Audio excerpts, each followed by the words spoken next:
You may be seated.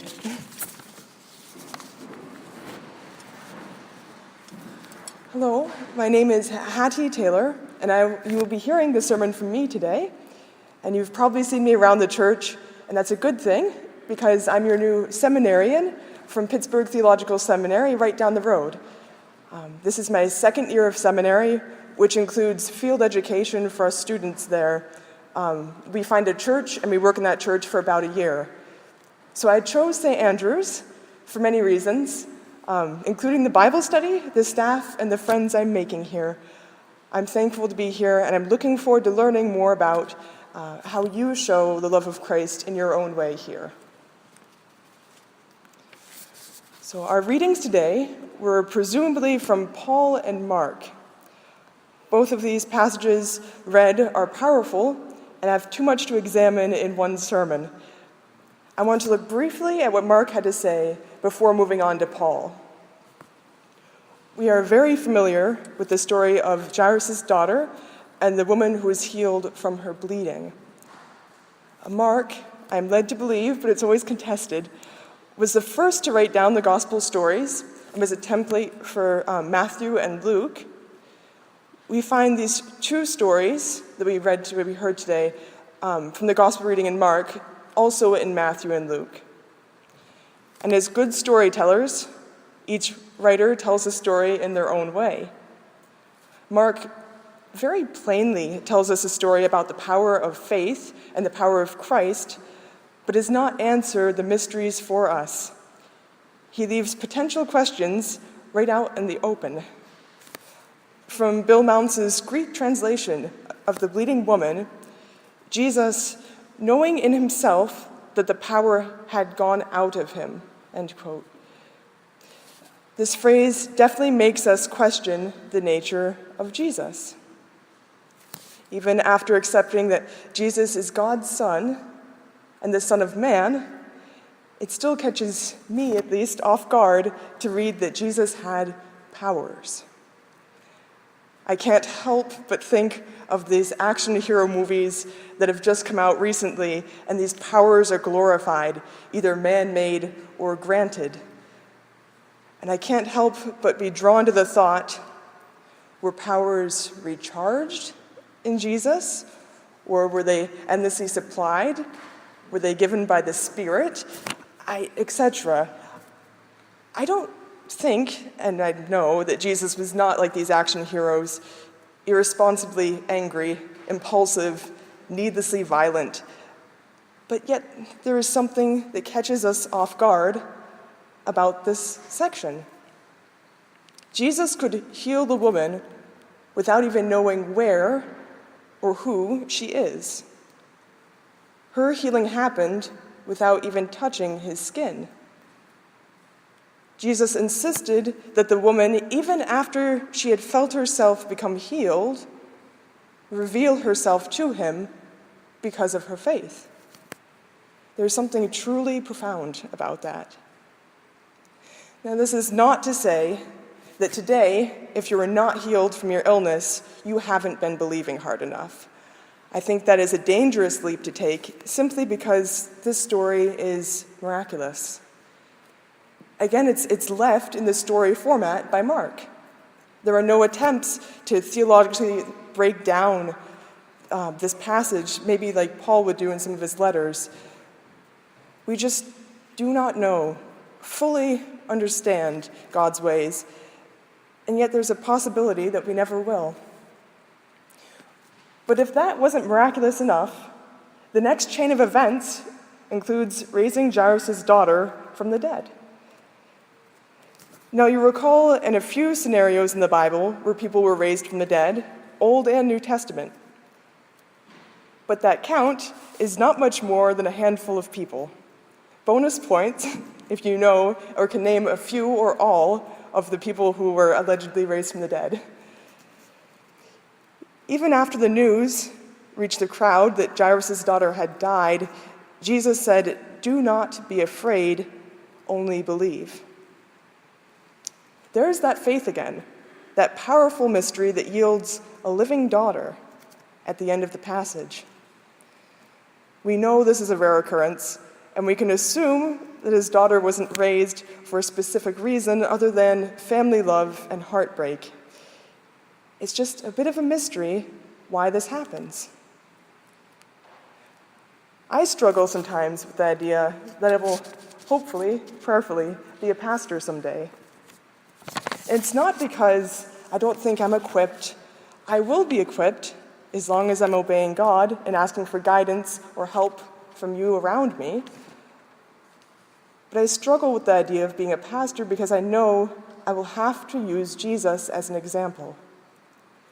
And I know that sounds crazy, but Jesus is not an example we humans can follow exactly. He's not a recipe that has all the measurements and baking times written out neatly on a card. Even with faith, even with training, even with our sins forgiven, I cannot raise someone from the dead at a funeral. I cannot miraculously heal a person that walks into church and reveals to me a diagnosis they have. I cannot fully absolve someone from their sins, let alone my own. I can pray. I can and do cry. I can sit with them. I can help them find what they need. But we, the church as a whole, are not Jesus, even if we are saved by him and encouraged by him. And we, the church, are not beings that have a club on Sundays where we can say good things and try and get along. We are a presence of sorts of Christ's work in the world today. Even if we don't heal people with a touch or raise friends from the dead, there's an excerpt from Paul's letter today that is excellent because it gives us a picture of what the early church looked like in some parts, and it gives us a bit of a guide. It was a letter from the overseer, Paul, to a church, encouraging them practically and mentoring them as to what their next steps should look like. His letter is set up well. Like any good mentor, he commends them for what they are doing for each other and for Christ. He mentions that he's giving them advice. He's not ordering them to do as he says. Although his advice should be taken if they want to continue to be an effective church like they were last year. He finishes by reminding them of their goal, and it's a noble one indeed: equality. And boy, if that's not relevant today in this world that the church is in, I don't know what is. I can't go into politics and economics in a pulpit, but I can say if we're not familiar with inequality in our nation, let alone our city, we have some listening to do.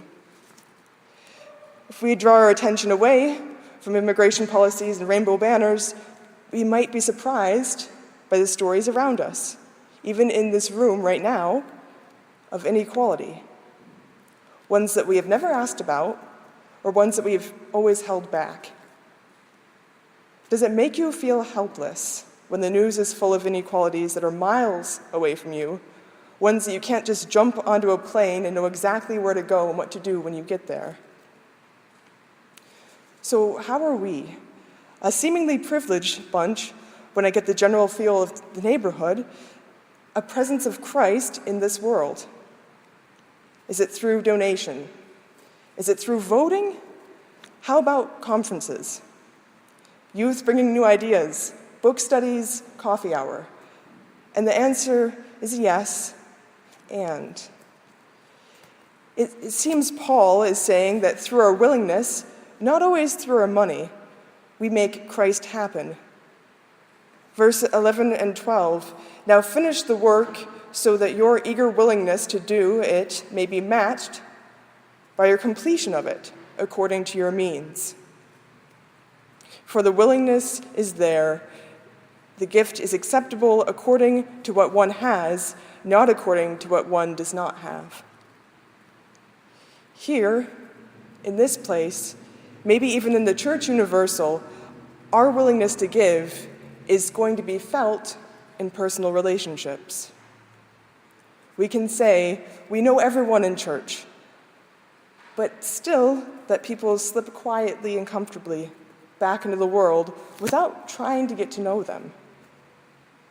I've actually attended a church for 10 years without even ever really knowing the needs and the gifts of some of the congregants. I can generalize that we in Highland Park area look privileged without even really knowing that someone in this room has experienced great inequality and would be willing to share it with me if only I would break down my wall of Sunday politeness and ask them, is it really well with them? And that might take time, months, years. I truly believe the church is equipped to address issues as long as we are willing to make personal relationships through God and with each other.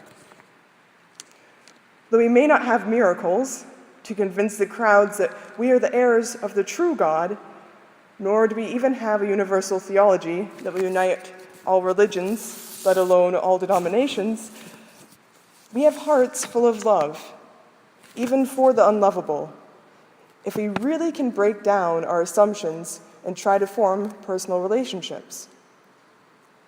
Even if it seems everything is working against us, the isolation of technology, leaders in power, the secularization of the world, even senseless mass killings, we have faith.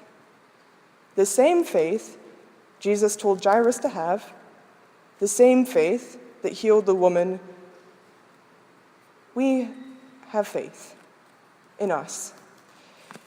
If not even more, because we know that Jesus was raised, and we look for evidence in this world, in this era. We have known all along that the church is made up of relationships, and relationships are made up of interactions, but this is not a once-a-week endeavor. How can we make church happen, relationships happen, Christ happen every day? It may not always look like the faces you see in this space at this time, but it might look like the person you start up a conversation with on the street as you make your way to work, or the group of people who you meet with once a month down at the Union Project to hear the voices of this time and this area, or the tourist who is clearly lost downtown, the young man on probation for a crime, the crying woman at a protest, the person holding a sign about teachers' wages outside of the school, the Baptist minister down the road. We have a job to do, church, one that takes willingness, time, faith, but most importantly, love, something that calls us to value equality, not by giving away all that we have so that we have nothing, but one that makes sure that those in need have it covered. And it starts with relationships, like the ones in this church right now. And it grows into something more beautiful than we can ever understand. Praise be to God.